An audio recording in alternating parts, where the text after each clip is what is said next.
the Idries Shah Foundation podcast. Practical Psychology for Today. Featuring the works of Idries Shah, voiced by David Ault.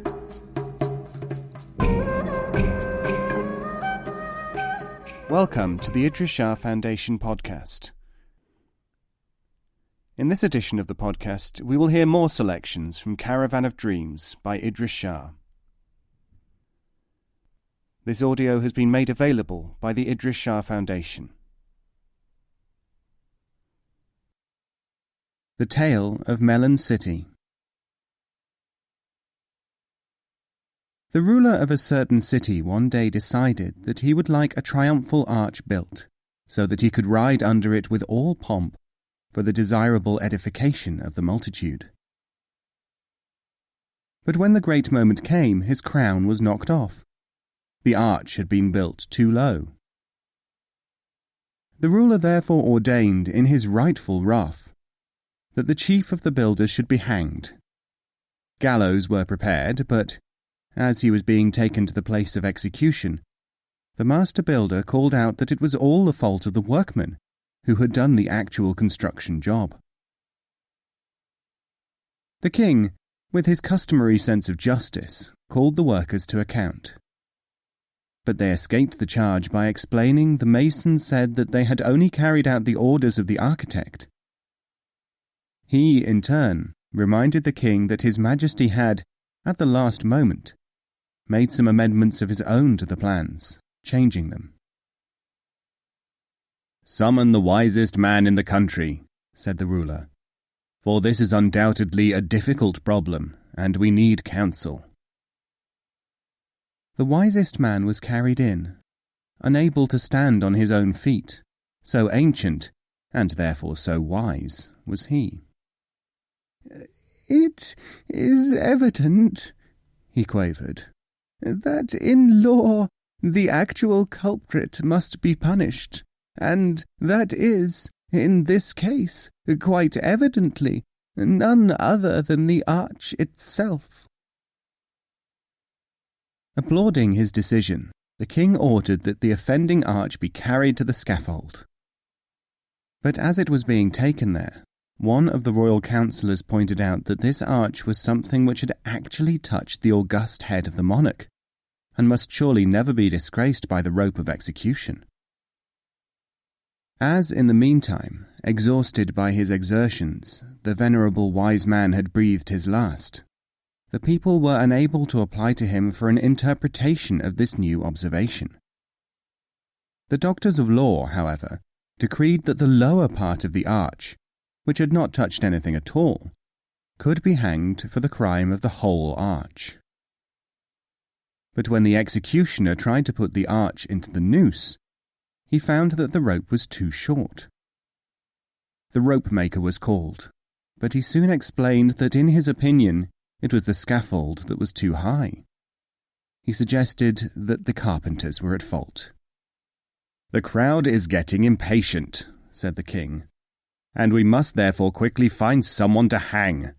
We can postpone the consideration of finer points like guilt until a later, more convenient occasion."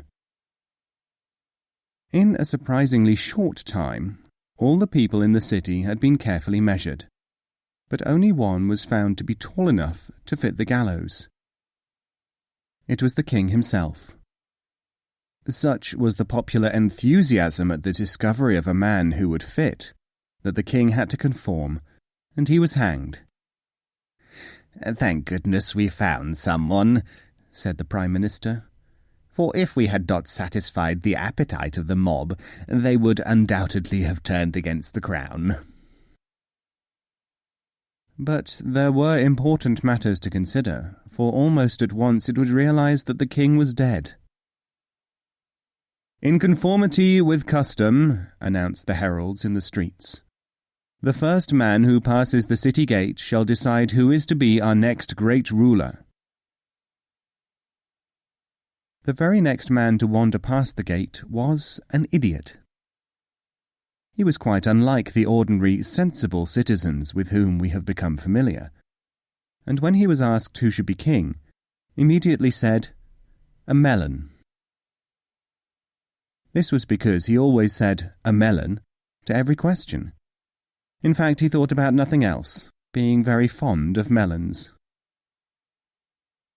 And thus it came about that a melon was, with due ceremony, crowned. Now that was years and years ago. Nowadays, when people ask the inhabitants of that land why their king seems to be a melon, they say, "Oh, because of customary choice. His Majesty evidently desires to be a melon. Certainly we shall allow him to remain one until his further pleasure be known. He has, in our country, every right to be what he wants to be. We are content with that, so long as he doesn't interfere in our lives."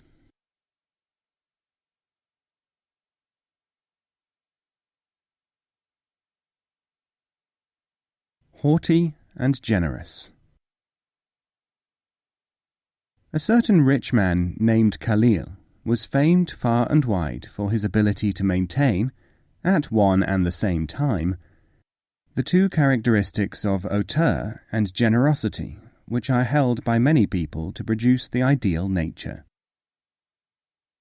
He had a friend called Aziz, a rich merchant, whose affairs came to grief through some disastrous commercial transaction. Aziz called his son Ali and said to him, "My son, go to the haughty and generous Khalil. Tell him that your father has sent you. Ask him to loan me a camel-load of silver, if you will be so generous, which I shall repay with profit to him when my affairs are once again in order." Ali set off for the house of Khalil. When he arrived there, he was shown into the audience hall, where Khalil was sitting. He was so haughty that he would hardly look upon the youth, and sat with his face averted from the company. It was only after several hours that Ali was able to make his request.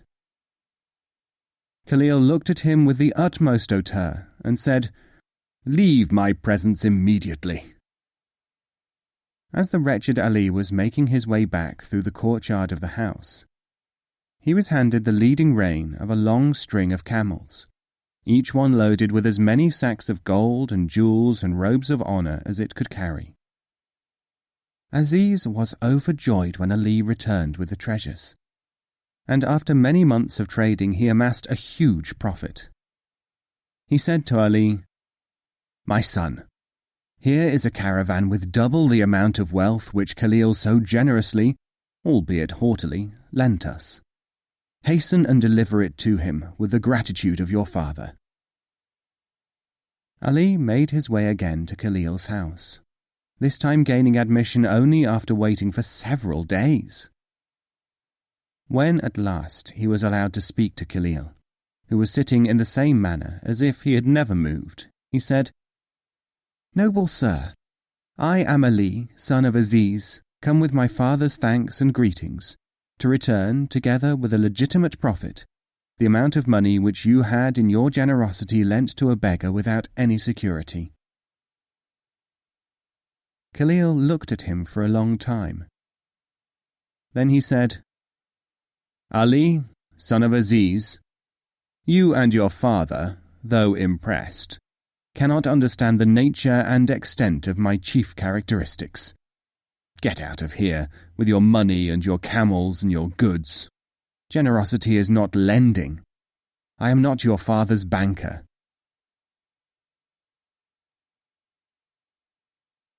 If you regret kissing me, take back your kiss. Proverb. May your shadow never grow less. Proverb.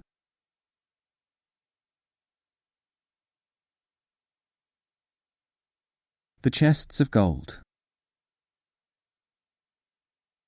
Once upon a time, there was a rich merchant who went away on a long journey, leaving his steward in charge of his money. A crafty and dishonest man overheard him say to the steward, "You are in sole charge. I have in my strong room 100 chests of gold. In each chest there are 100 gold pieces. Guard them well until I return."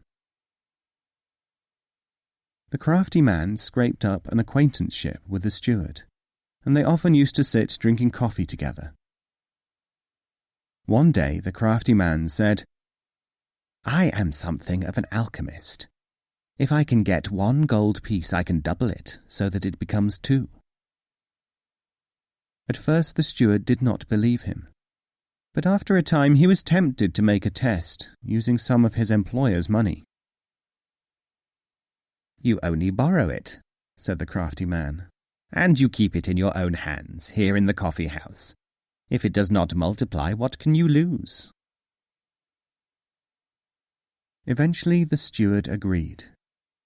He took 1 piece from his master's hoard and put it in a cunningly contrived box which the alchemist supplied.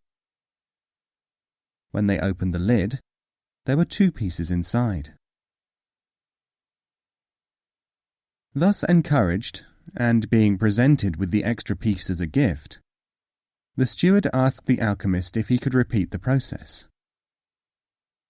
"Certainly," said the crafty man, "but there are certain rules.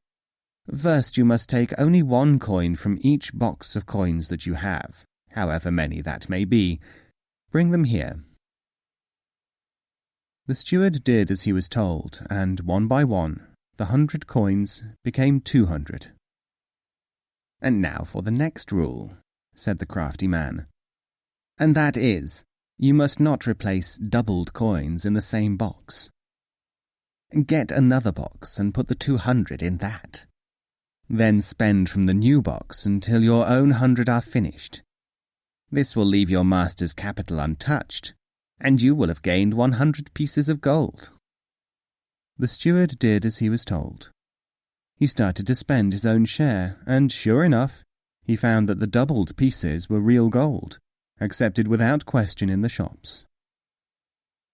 He had never had so much money in his life, and he spent a lot of it on drink and other personal indulgences, encouraged by the alchemist, who told him, "As soon as that 100 is finished, tell me, and we will be able to repeat the process, but not before." When the time came for the merchant's return, the steward was well addicted to drink. The merchant, when he saw him, said, "What kind of steward are you? I suppose that you have spent my money on yourself." "On the contrary," mumbled the steward, "I have multiplied it." The merchant ran to his hoard, but there did not seem to be anything missing so far as he could see. At that moment the crafty man appeared on the scene and said to the merchant, "Give me the money that you have been keeping for me." "What money?" said the merchant. "I have never seen you before in my life." Such an argument started that the police were called, and they carried the pair to the court of summary judgment. "This man has my money which he was keeping for me," said the thief to the judge. "How much do you say it is?" said the judge. 9,950 gold pieces, 99 to a chest, 1 chest with only 50 pieces in it," said the crafty man, who had been keeping count of what the steward spent. "That is a lie, and I can prove it," said the merchant. "I had 100 boxes with 100 pieces in each, which I left with my steward. There is either that amount left, which is 10,000 gold pieces in all, or something less than that if the steward has been robbing me. There cannot be the number that this man says." An order was made by the court to inspect the gold. It was found to tally exactly with the thief's story. The steward was regarded as bereft of his reason by alcoholism and could not be admitted as a witness. The court awarded the whole of the money to the crafty man, who became a popular and respected citizen.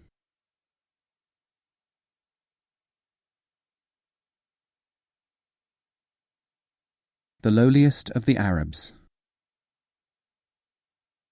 The Caliph Harun al-Rashid was of the Prophet's tribe, but not being descended from him, was considered to be lower in rank than the Sayyids of the Hashemite clan. But he was, after all, an emperor, And when he heard that a certain Sayyid was being hailed by his followers as noblest of all the Arabs, he called the man before him. "O Sayyid," said the Caliph, "I am junior in descent to you, since you are of the blood of the Holy Prophet. But have you not heard that the Messenger formally abolished all title to nobility based upon blood?" "In that case," said the Sayyid, "I am still the noblest of all the Arabs." "How can that be?" asked the Caliph. "Even the lowliest of the Arabs, once brought into the presence of such a king, must consider this honour to elevate him to the rank of noblest of the Arabs," said the Sayyid. Now that it is gone, does it matter whether a cow ate it or not? Proverb.